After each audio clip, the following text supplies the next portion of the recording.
انتفاضة المنافسة على اللقب. بالدي عنده كرة للبارسا، فرصة للكرات عن طريق كريم بنزيما والتسديدة، لكن حارس المرمى مارك قصيرة. هنا ليفا والتصويب، الله على كرة تسديدة خطيرة كانت في اللقطة الماضية. هنا لدينا فاجأة من جانب المدرب تشافي في أن يبدأ بسيرجيو روبرتو أساسيا في رافينيا والعرضية، لكن سهلة. الكرة يحاول من أمام أراوخو، عرضية أراوخو في التحضير أمام فيني، لكن المرور بكرة تجاوزت خط التماس وأصبحت إلى خارج الملعب إلى رمية جانبية لفريق ريال مدريد. ميليتاو عنده كرة من الطرف الأيمن، ميليتاو الذي وصف المدرب كارلو أنشيلوتي بأنه واحد من جول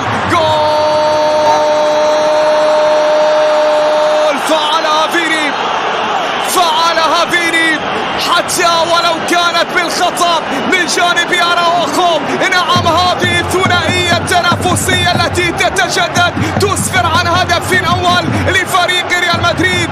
أراوخو بالخطأ بعد عرضية فينيسيوس عن طريق كريم بنزيما. عند كرة تشوف التغطية اللازمة في الكرة التي تعود عند حارس المرمى الحارس تيبو كورتوا. ليفا في فرصة، ليفا فينيسيوس إلى كريم والتصويبة صدمت في كوندي.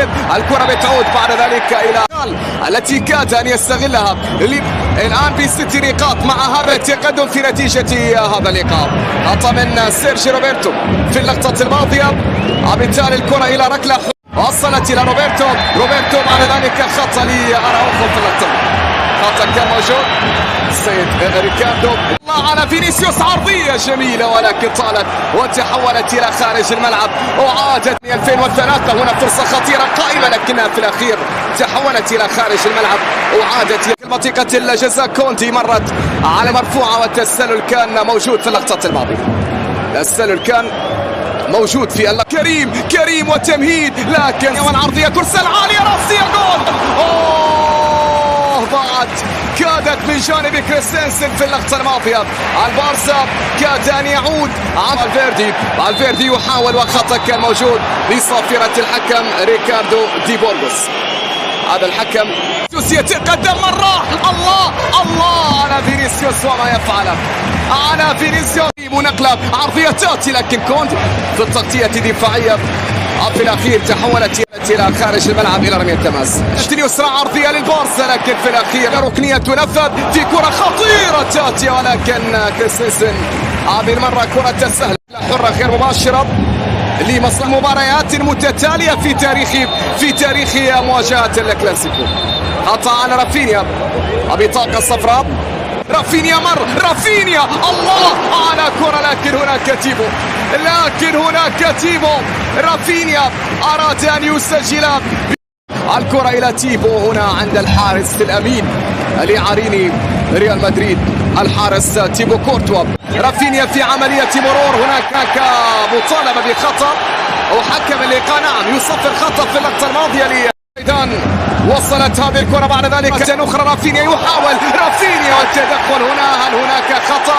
المطالبة بوجود خطأ في اللقطة الماضية، لكن حكم اللقاء في وسط الميدان رودي خطأ كان موجود على جافي في اللقطة الماضية. خطأ رافينيا في كرة عرضية ترسل خطيرة عالية ممتازة، يا سلام رائعة إلى ما زالت سيرجيو روبرتو. جول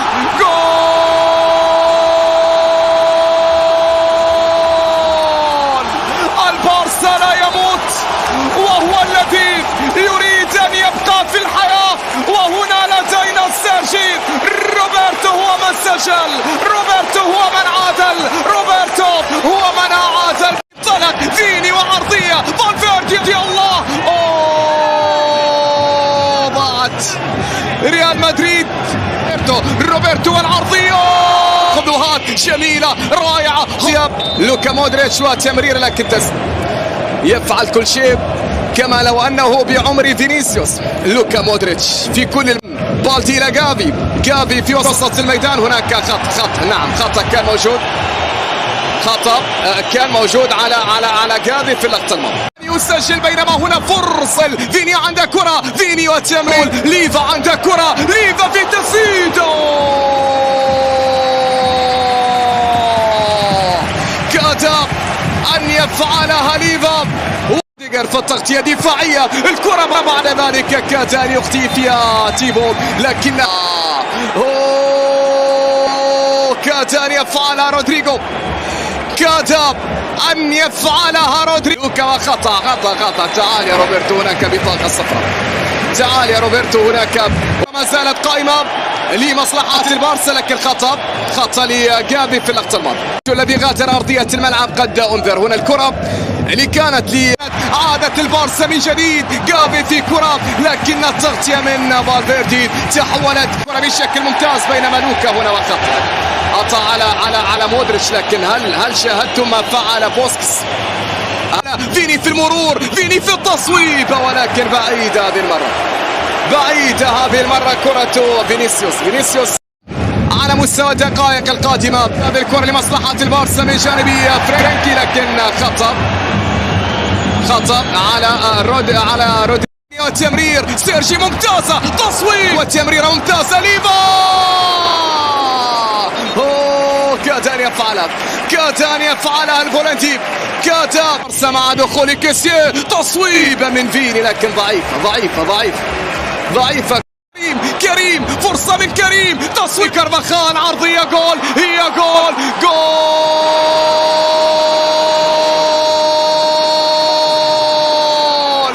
لا يمكن أن تنساه، فهو في لحظة قد يسرق الأضواء من الجميع.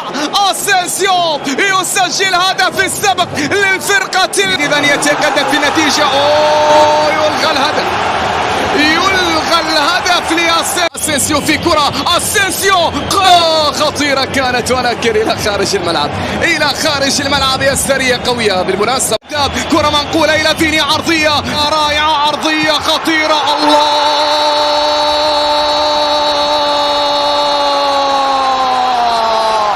من الكامب نو يقول البارسا هذه الليغا لي ولن تكون إلا لي. برشلونة يسجل ثاني الأهداف. صلي على محمد. إن أعجبك الفيديو لا تنسى الإعجاب والاشتراك في القناة. السلام عليكم ورحمة الله وبركاته مشاهدينا.